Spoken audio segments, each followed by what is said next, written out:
Warahmatullahi wabarakatuh. Waalaikumsalam. Waalaikumsalam warahmatullahi wabarakatuh. Selamat pagi anak-anak. Pagi, Pak Guru. Apa kabar semuanya? Alhamdulillah baik. Pak Guru. Bapak harap semuanya baik-baik saja ya. Baik, sebelum kita mulai pembelajaran, alangkah lebih baiknya kita berdoa dulu. Kali ini doa akan dipimpin oleh Ketua Kelas Muhyiddin Nasir. Silakan.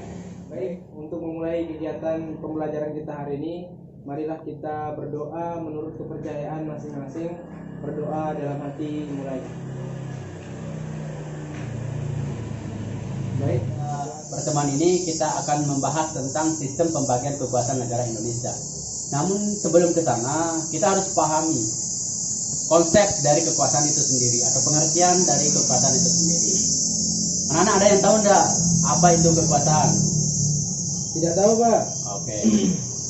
Oke, saya tanya lagi. Tadi malam ada yang nonton TV enggak? Ada Pak. Ada Pak. Ya, Nasir, nonton apa tadi malam? Nonton sinetron Pak. Sinetron apa? Sinetron Ada Apa Dengan Cinta. Ada apa nih Dinda? Pernah enggak kalian ketika pada saat menonton televisi tiba-tiba orang tua kalian menyuruh kalian untuk belajar? Pernah enggak? Pernah. Kemudian kalian masuk ke kamar untuk belajar, pernah enggak? Pernah Pak. Oke.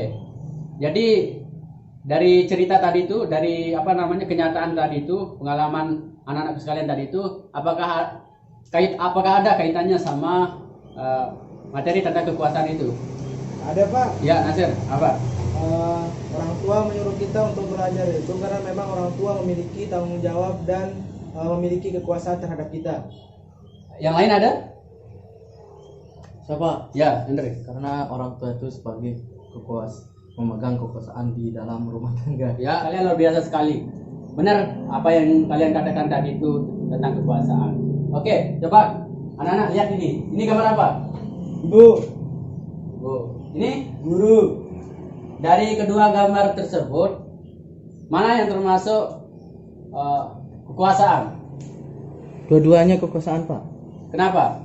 Karena ibu guru itu kekuasaan di sekolah, sedangkan ibu itu kekuasaan di rumah. Luar biasa. Yang lain ada? Saya Pak. Ya, Nasir. Dua-duanya termasuk penguasa dan dua-duanya memiliki tempat berkuasa yang berbeda. Ibu bukan berkuasa tapi memiliki hak kepada kita sebagai anaknya. Kemudian guru juga memiliki kekuasaan terhadap kita untuk mengatur dan mengikuti tata tertib yang ada di sekolah. Kalian luar biasa semuanya. Jawaban kalian benar semuanya. Tepuk tangan untuk kalian.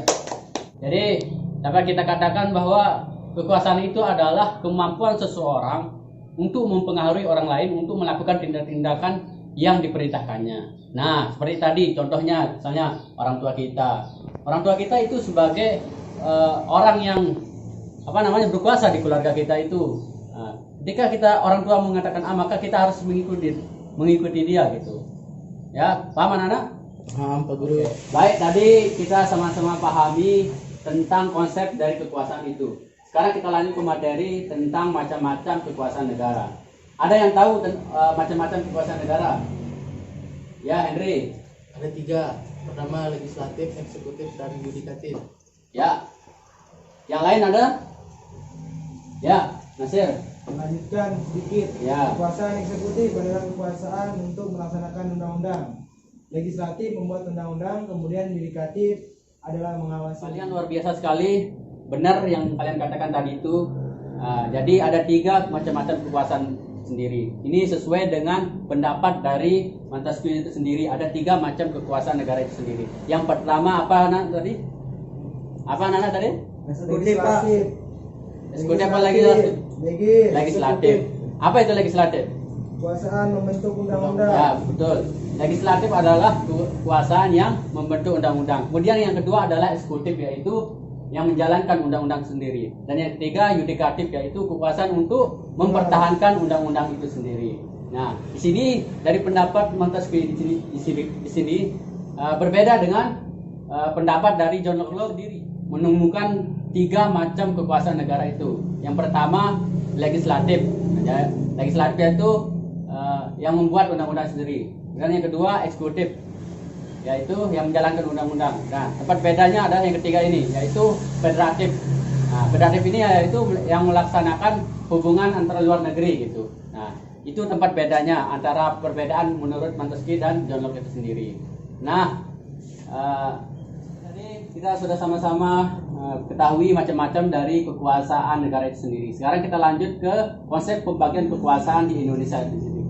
Di sini Indonesia menerapkan dua penerapan pembagian kekuasaan di Indonesia itu sendiri.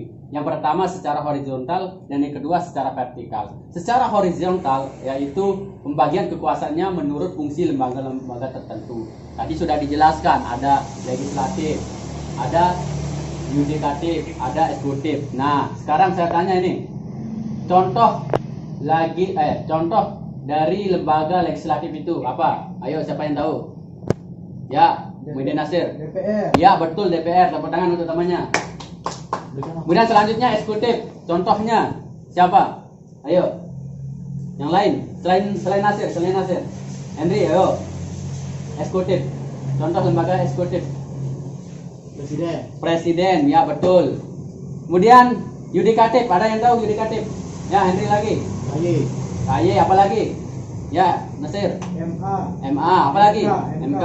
Luar biasa, kalian luar biasa sekali. Tepuk tangan. Dan yang kedua yaitu pembagian kekuasaan secara vertikal. Pembagian kekuasaan secara vertikal merupakan bagian kekuasaan berdasarkan tingkatnya. Ini berdasarkan dalam Undang-Undang Pasal 18 ayat 1. Ada yang tahu bunyinya? Ya, Nasir, sebutkan. Bunyi pasal 18 ayat 1 Undang-Undang Dasar Negara Republik Indonesia tahun 1945 menyatakan bahwa Negara Kesatuan Republik Indonesia terdiri atas daerah provinsi, dan daerah provinsi itu dibagi atas kabupaten dan kota, yang tiap-tiap provinsi, kabupaten dan kota itu mempunyai pemerintahan daerah yang diatur dengan undang-undang. Luar biasa. Tepuk tangan untuk temannya.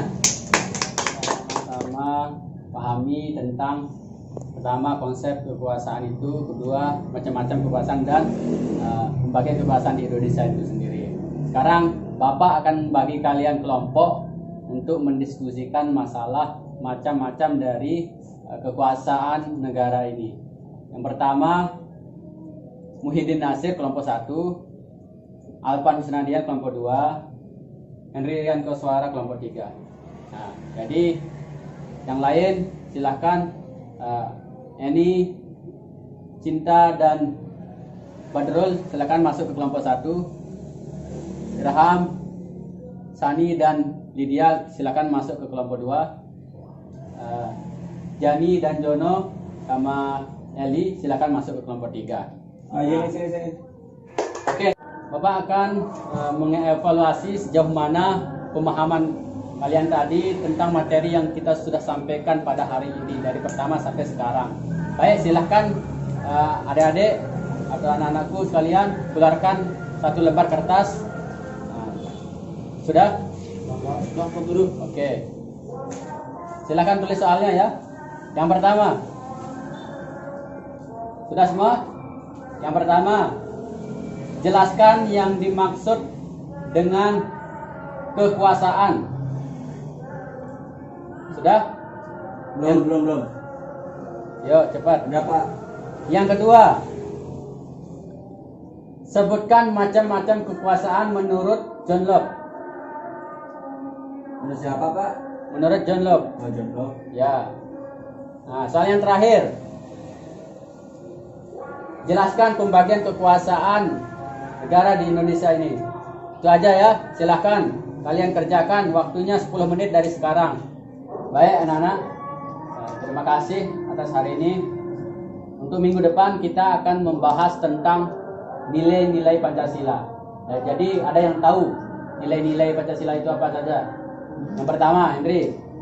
Nilai ketuhanan. Nilai ketuhanan, betul. Alvan, nilai apa? Nilai kemanusiaan. Betul. Jadi ada nilai ketuhanan, nilai kemanusiaan dan sebagainya. Nah, itu akan kita bahas di minggu depan. Ya. Oke, terima kasih. Mari kita tutup pembelajaran kita pada hari ini dengan sama-sama melafazkan hamdalah. Alhamdulillahirabbil alamin. Mantap.